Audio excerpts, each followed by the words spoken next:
Welcome to Big Blend Radio, where we celebrate variety and how it adds spice to quality of life. So welcome, everyone. Today we are talking with Sasha Waters, who's the director and producer of the new documentary, Mary Oliver, Saved by the Beauty of the World. And it is beautiful. It really is. And it really gives an in-depth look into the life of the poet, Mary Oliver. And she was a best-selling poet, a Pulitzer Prize winner. And of course, she loved animals. She loved nature. She loved her dogs and her cigarettes. Just going to say, Sasha, welcome to the show. How are you? Hi, Lisa. Thank you so much for having me. I'm so excited to be here sharing the film with the Big Blend listeners. Oh, we are so excited for you because this will be out August 25th on TV, right? On PBS. Yes. And then from there, it'll start being out digitally. And it is out going through theaters throughout the country. So one thing you can go to the link in the episode notes. And also I've got a link to the trailer for everyone. But I have to tell you, this was it was a heartwarming yet a strong story. But it was a story of Mary Oliver. But I also feel that this is a story of women who just wanted to do what they wanted. Yes, absolutely. Too, not just Mary Oliver. Absolutely. That is such a great point. And I think Mary's story is highly unique in a lot of ways. And she's a trailblazer. She was born in 1935, and she really staked out her own path and her own journey. One of her most famous poems is a poem called The Journey that so many people, I think, almost see as like a guiding light for their own lives. But she also, yes, she's part of a whole generation and sort of ongoing community of women who do these things, who do sort of define their own paths and don't adhere to limitations that might be set on them from the outside. I know she did. There was just parts of this, which I don't want to give away, but the labeling of what is a feminist, right? And she was a feminist, but don't put me into that, and also how she went from, she's very strong in what who she was and what she did, but how connected with nature. And then suddenly she's out having to be in the public eye and the public view. So she goes from like small town life and enjoying her walks. I really love that part because I'm like that. We actually have a Facebook group on our walk as a Facebook group for people walking just to be observant. And there was one line in there about how she loves to walk the same path every day to see what she didn't see the day before. Absolutely. Yes, she lived in Provincetown for over 40 years, and Provincetown is a really small town. It's the year-round community is only 3,000 people, and it's beautiful, and there's the beaches and the dunes and the woods, but she went to the same places over and over again in every season, and they were the real touchstones for her work. She did not travel very much. I mean, she did in the later years of her life, she traveled in order to give readings and sort of spend time with her community of fans. But I think she was someone who really found the whole world in her backyard. And also, do you think the poetry also came, well, obviously nature was solace for her as a young girl, but she had a really troublesome family history, and I think nature and dogs are always going to be there to help you and be your friend, when you're going through something traumatic as a child. But I think you almost become your own person really quickly when you go through things like that. Do you think that happened with her? Being observant so that she could survive and then move forward.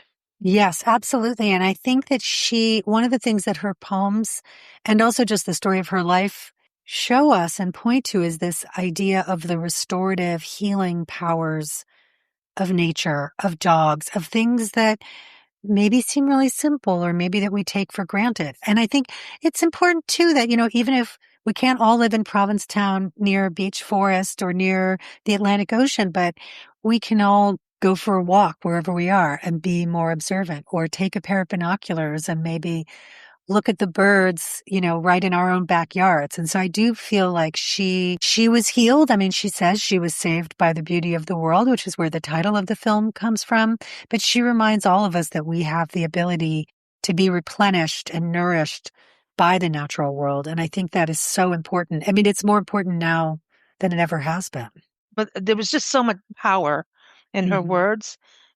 I mean, really, with every word that she has written and said, even, watching some of her speeches in the documentary, some of it just I have to say, I stopped it. And this is what's great if you're at home with it, because I just was like, I Hmm. need to let this soak in. And now I need to go read Yeah. poetry. Number one, I want to go read everything. And I have to be honest, I'm going to be one of these people out there in the world, like none of us know everything. I've heard the name, but I never knew who she was. And kept kicking myself over and over. Then I thought, oh, stop kicking yourself. Be joyful that you found this, Hmm. because now you've got some amazing poetry to read. And really, she was not only strong for nature and the environment and for being who you are, I think very independent, which every artist, true artist, is independent in their thought and their creative work. But she was a big defender on what happens to literary work, I thought too. That was another Mm. big strength about how nature and literature, there is no literature without nature, which she Yeah. understood that web of life, but Yes. that whole connection that you don't have these words without nature blew me Yes. away. Yes, it's the foundation of all metaphor. I mean, she says that quite explicitly. I mean, there were so many wonderful things. There's not a lot of visual material of her, not very much video. I mean, you see in the film that Mm. she really was very private. She did not like to be recorded. But thankfully, we have so much, not so much, but, a good amount of audio of her um, from her readings and then also answering questions about writing because she would give readings and then her audience would want to hear from her and ask her questions. And she was so generous. And I think she does talk about this idea of nature as providing these foundational metaphors for literature and really for how to live. And I think, again, just she both, in the poem, like, so for example, in a poem like Wild Geese, there's a line, you only have to let the soft animal of your body love what it loves. So she calls us back to our bodies, but she also paradoxically calls us out of them in a kind of transcendental experience, right? So that if we are in a space where, my teenage daughters will say, I'm getting in my own head too much. If we're getting in our own heads too much, we can get out of our heads by going to nature and finding those small or large experiences that help us to transcend our immediate, sometimes petty problems, for example. So I think Yeah, I she's really agree. important in that way as well. She is in many ways, and I think even when you're talking about getting the footage from her, because she really was like, I'm writing, leave me alone kind of thing. Because she was a really strong person in a Hmm. lot of ways, right? And her, her partner, my gosh, what a true love. I don't want to Yeah. say love affair, but Mary, you know, her and But Mary, the it is two a of real love story. Yes, it's it is, definitely, it's a total love story. yeah, I don't say it's a true love affair, but it is. It was like this love that never ended, her and Molly, and Molly being this, I mean, Molly's got her own stuff in here that she should be, pat on the back for as well. I mean, look at what she did in photography. Yeah. That's the two of them were like trailblazers. And just the whole part about them having these conversations that just never really ended, Hmm. until they obviously in life did, was one of Hmm. the most beautiful things you can think about for a couple. I know. I love their relationship so much. And, in the constraints of a feature length film and the broadcast, parameters, like the film is 91 minutes long, but I do wish in some ways that we could have spent even more time with Molly because she was such a fascinating, again, total trailblazer, really incredible artist, visual artist and photographer in her own right. She opened a gallery. She opened a bookstore. She was just phenomenal. And she also really protected Mary's time and protected her privacy and helped kind of create this world that would allow Mary Oliver to become the writer who she became. So it is an incredible, yeah, just a really beautiful love story of two people who supported each other and also just took real delight in each other over many decades. Well, this is August is American Artists Appreciation Month. This is like perfectly timed as far as I'm concerned Yeah, for this that's to go great. up. I did not know that. That's so wonderful because April is National Poetry Month, but we weren't quite ready to go in April. So that's great that we can be part of something that just draws attention to artists in general. That's very exciting. Yeah, and that brings me back to, poetry. This is a huge thing to me for what the film has done is really opened up poetry to people across the board. Because sometimes, unless you're in that world, if Mhm. you know what I mean, poetry is like it's always said, oh, you can't make a living as a poet. You can't be, you need to be a doctor kind of thing. Poetry is like this way. I think it's been like a timeless form of artful communication for years. And it does sit with people. And I thought when the film opens, with Stephen Colbert reciting The Summer Day, or trying to at the beginning. Everyone else to see it. It just showed how impactful it is and how Mhm. you have all these different people doing readings, and you could see how her poetry really made a change in their lives, just by reading it. And it, it really, I'm so glad because I'm always on the defense for poetry to be out there and be more accessible in a way. Yeah. I mean, I feel like if people watch the film in the theater or on TV and afterwards they want to pick up a Mary Oliver book or a book by another poet. There's so many wonderful contemporary poets who are in the film. I would recommend them all. They're all amazing, or go for a walk or do both. Then the film has really succeeded because the goal is to tell the story of this extraordinary woman's life, but more broadly to bring people into the conversation around poetry, around, how we can be nourished by art and by nature. Mm. One thing too that you did amazing putting this together with the nature scenes, because you kept the feeling of the time. It was the time of her life.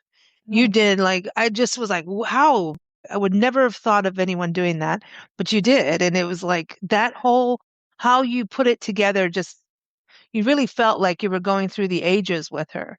Oh, that's good to hear. Yes, because I mean that is, with biography, I think I've made a couple of biographies now and in each case I've started thinking, well, it doesn't necessarily have to be chronological. Maybe we can do something different and it's more thematic. But really, you have to have a pretty good reason to tell a biography, the story of someone's life, not chronologically. So it is like it's a little bit of a constraint of the form. So the idea was that we're hopefully sort of always like with Mary as she's growing and evolving and changing. And we're trying to set up the film so so you're kind of in some ways sort of seeing the world through Mary's eyes, which I think is also what the best of her poems do, is invite you to see the world through her eyes and through her perspective. Yeah, no, it was wonderfully done. And I love that John Waters, no relation, right, to you? No John Waters is in relation. there. I was like, you go, girl. No, I know. It's very funny. I feel like it would be very fun to start a rumor of some sort, but no, we are not related. He had to be fun to film. He was very fun to film. He was the very first interview that we filmed. We weren't really fully in production yet. We had done a lot of research and writing and had submitted our grant to the National Endowment for the Humanities, which was a major funder. So we're so grateful for Wow. that and hope they continue to exist. And we were sort of we were in a holding pattern. But American Masters sort of generously said, okay, well, let's get started and do this, because John Waters travels so much. He's very busy. He's a filmmaker and a writer and a performer. And but I live in Richmond, Virginia. He lives in Baltimore, and there was a window of opportunity for us to film with him. So I got my crew here and we went there, and that was our very first interview. And so it was great. And it's important, I think, in documentary, especially when it can sometimes have some heavier subject matter, to have these moments of laughter and release, just like we need them in life, like Mm. that there are these moments where he is a good friend to Mary and her partner Molly, and he is so generous in his stories. And he's just a very fun person to talk to and to listen to. It seemed that he also wasn't going to, like, overspill. You know what I mean? He Hmm. he had he has respect for her privacy, even though Yes. telling her story, but also there was that line of she, you know, I'm going to respect my friend here. Hmm. No, I think it's really interesting because I think throughout the film you get a sense that he's gossiping about her a little bit, but by the end you realize he says, "Oh, I wouldn't tell you anything she wouldn't want me to tell you." And you realize he does really kind of honor that privacy, which Maria Shriver says as well. And I think her other friends feel that way. And I think that's important to sort of think about the limits of biography and what we know and what Mary left behind for us to discover, because she certainly knew that a biography was being written about her. She might have guessed that maybe a film would be made at some point. So I think whatever is left behind, she knew that her readers and admirers would find and Mm, would construct a narrative from. And so I think that's something to think about as well. And also I would say, I think John Waters himself, even though he has a very public persona, is also just a private person. And I think hmm. they probably bonded as friends in that way as well. Yeah, there is a line. I mean, and I think, celebrities and people who get put on the spotlight so Mhm. grandly, it can really, I mean, I always think, oh, you could be the best musician on the planet, but that doesn't mean you have to deal with paparazzi and stuff, does it? Sure. Like that can ruin the art a lot and ruin a person's life if you don't have those bits of privacy. And I don't think anybody should know everything Right. anyway, but Well, and I you know think what I also, mean? yeah. And I think Mary Oliver, I mean, there is a letter in her archives where she's writing to her publisher and saying, don't, sell the book. Don't sell me.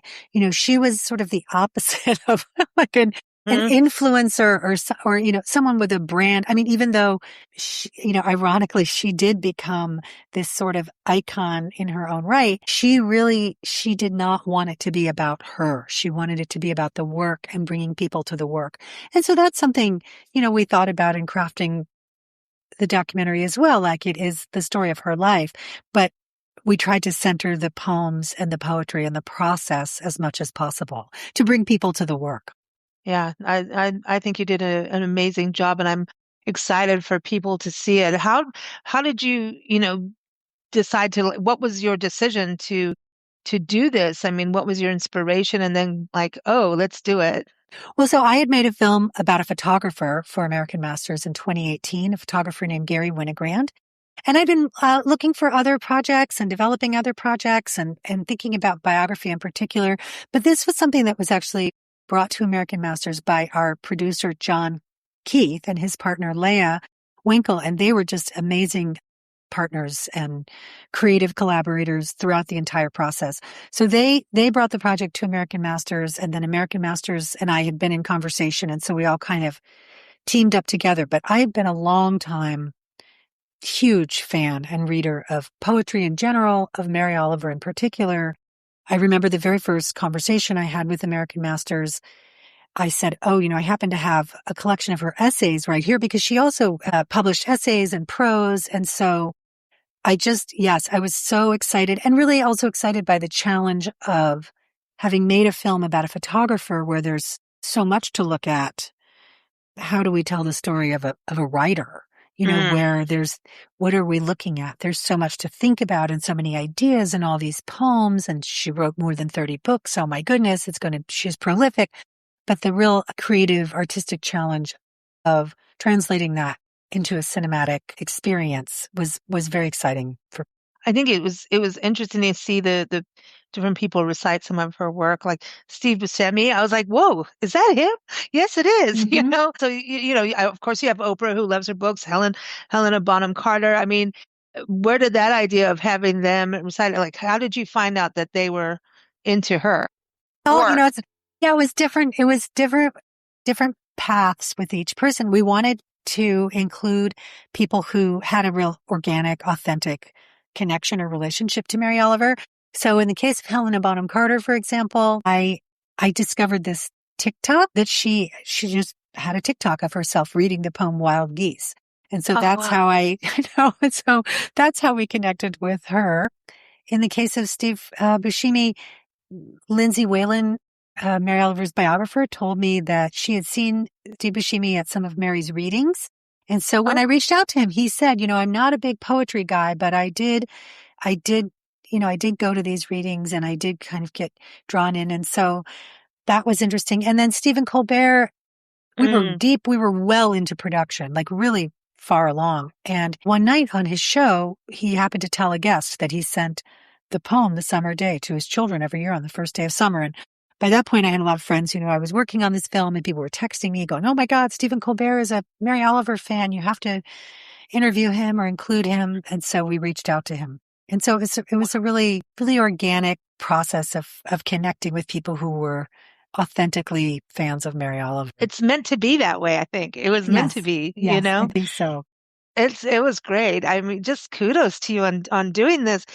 For me, someone I just like I heard the name, but I did grow up in a different country, so I don't know if that is the difference, but it I, just yeah, I think there are a lot of people who, if you like, who sort of know her name and kind of know who she is. I think this is somewhat common. I mean, there are people who are big fans, but I also think your experience is not uncommon. I think there are people who, for example, know the line, "Tell me, what is it you plan to do with your one wild and precious life?" yeah. Or know the line, "Joy is not made to be a crumb." And these are concluding lines of some of her more famous poems, or maybe know part of the poem Wild Geese, but don't necessarily connect those with her name or right or know who she is. So I think she sort of exists and circulates in the culture, but without people necessarily knowing who she is. So now we're hoping that this will fill in some of those gaps. I think so. I think that's one of the beauties of what you do. Your craft is that. And the other thing I want to say that I think is going to be very dear for those of us who are feeling our country's natural world are Mm, is under threat. mhm, It mhm. is. It's not It we is. feel it. It is. And I think that just, I'm watching this right after the Endangered Species Act gets gutted and our forests are in trouble. It brought me to tears, but it also gave me a sense of resilience. And what I really appreciated is that those moments of you did there was just some of the film work that you did in just like this one bird just sitting there and realizing, yeah, everybody's bird in their backyard means so much. Yeah. And, her words are going to be so much more important in the future too, as we lose our wildlife, as Mm. we keep losing them. But for those of us who really hold it deep in our hearts, it brought solace, but also just some strength. It wasn't. She's like a Rachel Carson of poetry. You know what I mean? That's So, so interesting. Mhm. No, I think that's a yeah, really interesting comparison. It's true. I mean, she is, because she is also constantly reminding us of this connection, right? There's a line, I'm probably gonna botch it, but where she talks about how, the stars in the sky and the mud at our feet are all one thing. We're all one family. Like everything in the natural world, even kind of extending beyond this planet, is connected. And so I think her poems remind us of that. And it's really important to be reminded of. Nature is not out there, right? It's within us and it's all around us. perfect. Thank you so much for what you do. What led you to become a Thank you. filmmaker Thank you as for you what you go? do.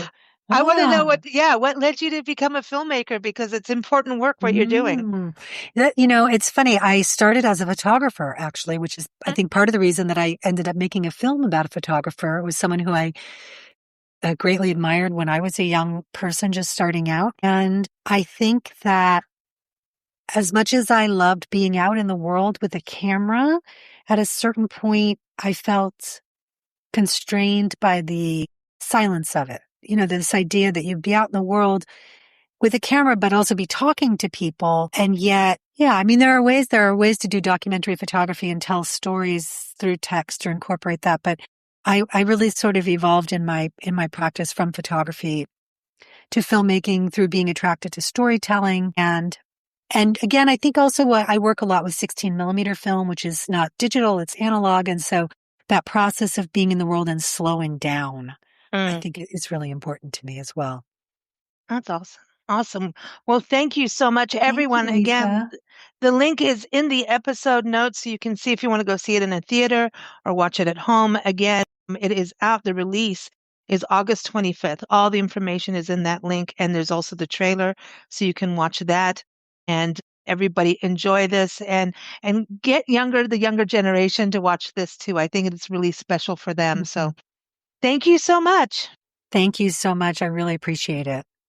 Thank you for listening to Big Blend Radio. Keep up with our shows at bigblendradio.com.